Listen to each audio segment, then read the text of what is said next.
தமிழக வெற்றிக் கழகத்தின் சட்டமன்ற தலைவராக விஜய் ஒருமனதாக தேர்வு செய்யப்பட்டுள்ள நிலையில் நாளை அவர் முதலமைச்சராக பதவியேற்க உள்ளதாக தகவல்கள் வெளியாகியுள்ளன.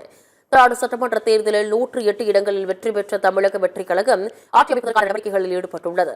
படையூர் அலுவலகத்தில் கட்சியின் எம்எல்ஏக்கள் கூட்டம் அதன் தலைவர் விஜய் தலைமையில் நடைபெற்றது. கூட்டத்தில் தாவேகாவின் சட்டமன்ற தலைவராக விஜய் ஒருமனதாக தேர்வு செய்யப்பட்டார். இதையடுத்து நாளை அவர் முதலமைச்சராக பதவியேற்பார் என்று எதிர்பார்க்கப்படுகிறது. படையூர் அலுவலகத்தில் எம்எல்ஏக்கள் கூட்டம் முடிவடைந்த பிறகு பட்டினப்பாக்கம் இல்லம் விரைந்த விஜய் அங்கு கட்சியின் முக்கிய நிர்வாகிகளுடன் ஆலோசனை நடத்தினார். குறிப்பாக அமைச்சரவையில் யார் யார் இடம்பெறுவது என்பது தொடர்பாக ஆலோசிக்கப்பட்டதாக தெரிகிறது. இதனிடையே ஆட்சி அமைக்க இன்னும் 10 சட்டமன்ற உறுப்பினர்களின் ஆதரவு தேவைப்படும் நிலையில் அதற்கான முயற்சிகளையும் தாவேக முன்னெடுத்து வருகிறது. மேலும் தாவேக எம்எல்ஏக்கள் அனைவரும் மாமல்லபுரத்தில் உள்ள நட்சத்திர விடுதியில் தங்க வைக்கப்பட்டுள்ளனர். இந்நிலையில் இன்று ஆளுநர் ராஜேந்திர விஸ்வநாத் அர்லேகருக்கு சந்திக்கும் விஜய் ஆட்சி அமைக்க உரிமை கோருகிறார்.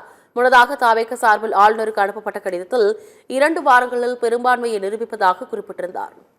இதனிடையே நேற்று இரவு சென்னை நீலாங்கரை அருகே விஜயை காண சாலையோரம் ரசிகர்கள் பலர் காத்திருந்தனர்.